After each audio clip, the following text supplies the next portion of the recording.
ሰላም ሰላም ተማሪዎች እንደምን አላችሁ? ዛሬ እንግዲህ ከትምህርት ምዘናና ፈተናዎች አገልግሎት አዲስ መረጃ ወጥቷል።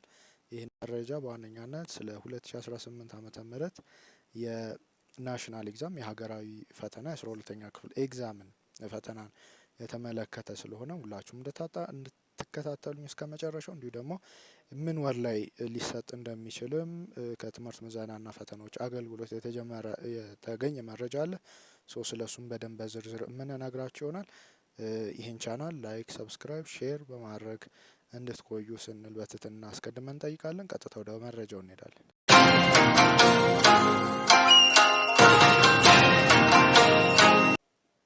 የትምህርት ምዘና እና ፈተናዎች አገልግሎት እንደገለጸው የ12ኛ ክፍል ብሔራዊ ፈተና ምዝገባ መጋቢት 15 ቀን 2018 ዓመተ ምህረት ከቀኑ 11 ሰዓት ተኩል ላይ በይፋ ይዘጋል ተብሏል። እንግዲህ ከዚህ ጊዜ በኋላ ማንኛውም ተማሪ ምዝገባ ማከናወን አይችልም ተብሏል። በመሆኑም ያልተመዘገበ ተማሪ ፈተናውን መውሰድ እንደማይችል እና ለቀጣይ ዓመት መጠበቅ እንደሚገደድ ተገልጿል። ይህን ያሉት የተቋሙ ዋና ዳይሬክተር ዶክተር እሸቱ ከበደ ናቸው።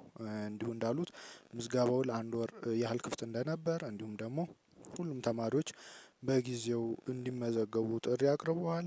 እንዲሁም ከዚህ ጋር ተያይዞ ዶክተሩ ጠቆም አድርገው ያለፉት የ2018 ዓመተ ምህረት የ12ኛ ክፍል ብሔራዊ ፈተና ያው ትክክለኛ ቀን ገና አልተገለጸም፣ ግን በሰኔ ወር ውስጥ ሊሆን እንደሚችል መላምልት ወይም ጠቁመዋል ማለት ነው።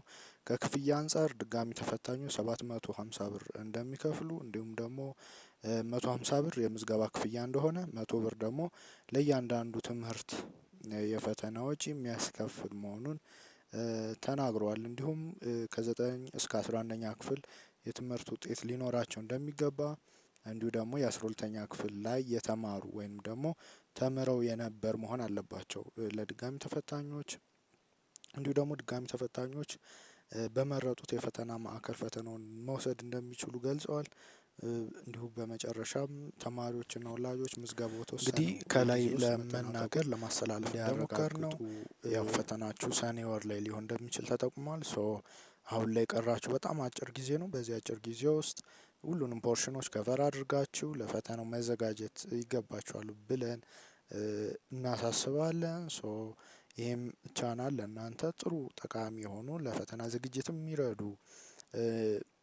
ዝግጅቶችን እያደረገ ስለሆነ ሰብስክራይብ እያደረጋችሁ እንዲሁ ላይክ ቪዲዮዎችን እየገባችሁ እንድታዩ ያዘጋጇቸዋል።